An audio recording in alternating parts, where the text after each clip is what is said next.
Peace, family. Today we're going to be talking about the burden of knowledge. In the beginning, waking up feels like a superpower.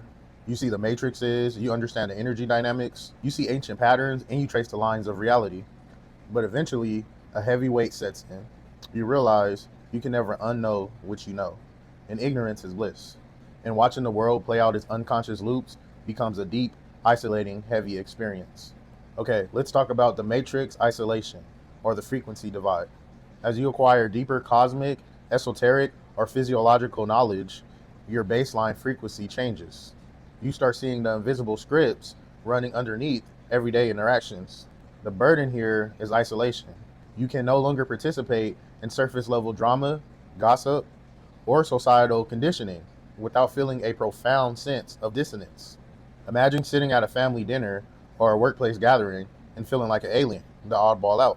You see the unhealed trauma during people's arguments, and you see the energetic manipulation in the media they consume. The burden is you speak a language that the people around you literally cannot hear.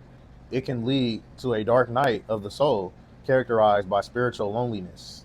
The trap here is falling into spiritual arrogance or a victim mindset. For example, I'm too awake for this world. The transmutation lies in moving from isolation to observation. Use the middle way. You don't judge the matrix, and you don't try to force everyone to wake up. You realize that their ignorance is part of their current evolutionary step. You transmute the burden of isolation into the peace of a neutral witness. Let's talk about the trap of spiritual paralyzation, over analysis versus flow. When you learn about timelines, karma, entities, archetypes, and energy manipulation, a new fear can develop. The fear of making the wrong move. All my overthinkers know what I'm talking about.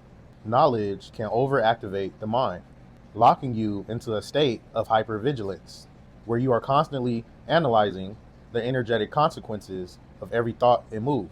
This is the burden of the overactive third eye and crown chakra without grounding. You become paralyzed. You don't take a job because of the energy of the corporation. You don't date because you're terrified of a karma entanglement. You are so busy analyzing the map of reality that you actually stop walking on earth. Knowledge has become a cage instead of a key. Transmute this by anchoring back into the lower chakras in the physical body. Raw knowledge must be digested into embodied wisdom. Wisdom knows that you are the ultimate alchemist of your own field. No external energy or timeline can override your conscious intent. Shift from the state of the anxious academic to the master player who plays the game of reality with lightness, knowing that mistakes are just data points. Let's talk about something called the grief of the watcher, the weight of global empathy. Once you understand how energy transmutes and how interconnected everything is, you can no longer turn a blind eye to collective suffering, historical cover-ups, or the denseness of human consciousness. You feel the weight of the world and it feels heavy. When you look at ancient history, hidden knowledge, or the current global state, you see a repeating loop of human amnesia. The burden is a form of existential grief. You want to save everyone, you want to fix the grid, and you want to scream the truth from the rooftops. But the collective inertia is massive. Your job is not to fix the world. Your job is to hold a stable frequency within the world.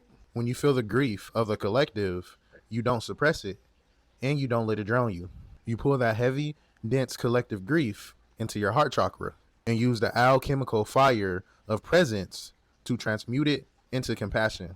You heal the world by stabilizing your own microcosm. Let's talk about the curse of foreknowledge, seeing the crash before it happens. Because you understand patterns and energy loops, you can often see where a friend's relationship, a family member's health, or where a societal structure is heading months or years before it happens. It's a heavy burden to watch someone you love walk towards a cliff of their own making while you hold the knowledge that can save them, but knowing if you speak it, they will reject it. You have to sit on your hands and watch the car crash in slow motion. This requires the ultimate spiritual surrender, respecting the free will and the sovereign evolutionary path of every soul. You must transmute the urge to rescue into the grace of holding a safe harbor. When they hit the wall, and their reality shatters, that is their moment of awakening. Your burden lifts when you realize that the crash is often the exact catalyst that their soul actually required to break the loop. And with that being said, peace to you, family. Hope you got something from this video.